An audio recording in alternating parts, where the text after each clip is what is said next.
You can debate theology, you can debate doctrine, you can debate miracles, but you can't debate the existence of Jesus of Nazareth.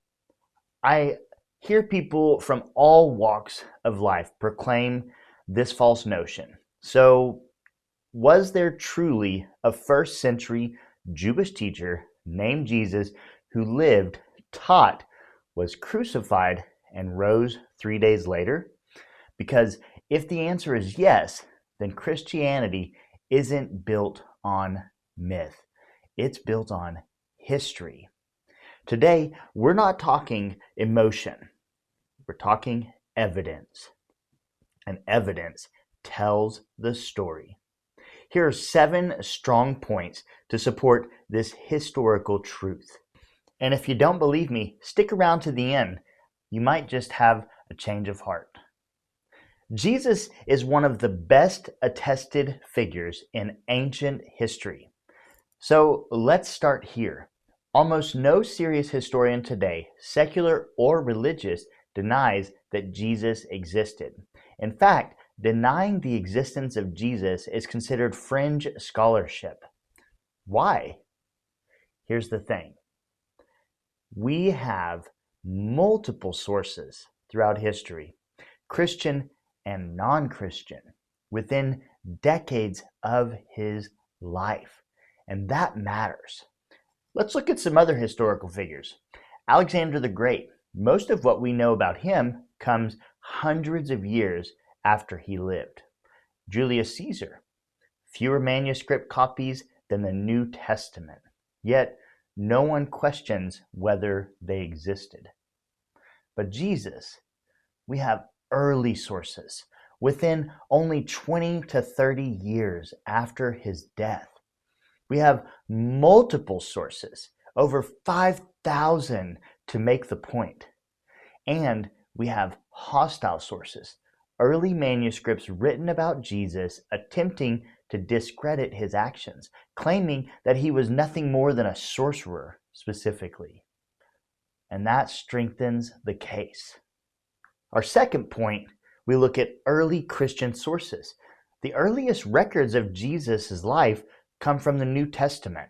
Now, before some of you say you can't use the Bible to prove the Bible, you have to understand this. The New Testament is not just one book. It's a collection of 27 independent documents. Paul's letters, like 1 Corinthians, were written within 20 to 25 years of Jesus' death. That is extremely early in ancient history.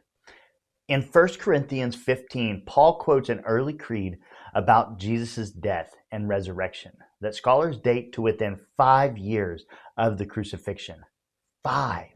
That means the belief in Jesus' death and resurrection was not legend that developed over centuries. It was immediate. On my third point, let's look at non-Christian historical sources.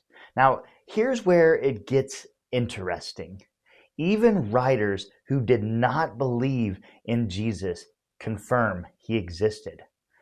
Tacitus, a Roman historian around 116 AD, Tacitus wrote about Christus, who was executed under Pontius Pilate during the reign of Tiberius.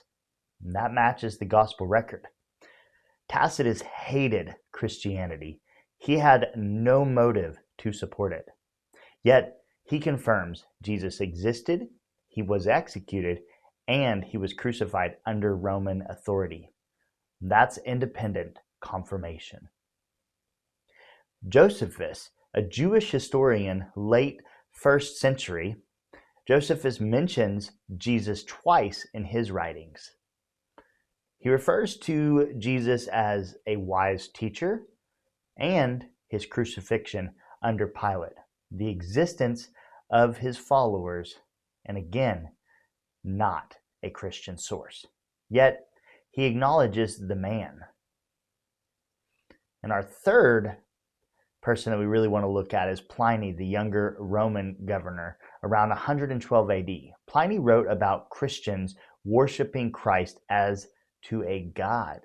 And that tells us there was a real person named Christ. He was worshipped early. His followers were widespread. This was not legend, developing centuries later. It was happening immediately. Point number 4 says the crucifixion is historically certain. Here's something nearly all historians agree on. Jesus was crucified. Why is this important? Because crucifixion was brutal, public, documented, and Roman. And no one in the ancient world denied that Jesus was executed.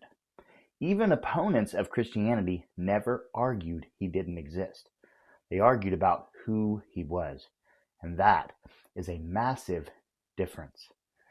Point number 5, the disciples' transformation. History also shows something else. After Jesus' death, his followers were terrified.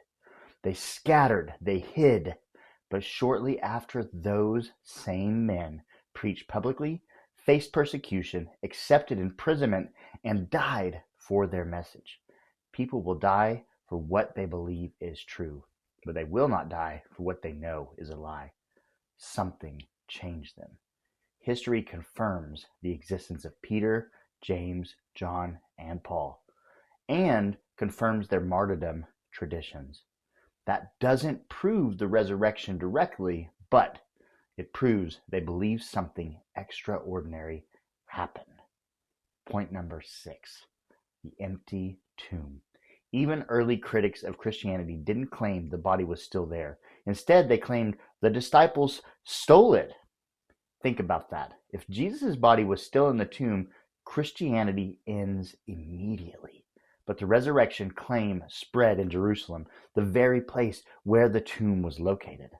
Something historically shocking is that in all 4 Gospels, women discover the empty tomb. In first century Jewish culture, women were not considered reliable legal witnesses. If the story were invented, the writers would not have chosen women as the primary witnesses. This suggests authenticity, not legend building. That is historically significant. You cannot dismiss the resurrection casually. You must account for an empty tomb, early eyewitness claims, hostile admissions, radical life transformation, a movement that reshaped history. At some point, history forces a decision. And our final point, what does this all mean? Here's the conclusion. You don't have to accept that Jesus is God to admit he existed, he taught, he was crucified, his followers believed he rose, his movement exploded across the Roman Empire. That is history. Now, the real question isn't, did Jesus exist? The real question is, who was he? Because if he existed historically, then his claims matter. If he existed historically, then his words demand attention. If he existed historically, the cross wasn't myth, it was an event. Faith is not blind. Christianity is not built on fairy tales. It is rooted in real places, real rulers, real executions, real people. You may wrestle with miracles, you may wrestle with theology, but history is clear. Jesus of Nazareth walked this earth, and the world has never been the same since. The evidence invites you to investigate, but eventually history leads to a decision. If he existed, then what will you do with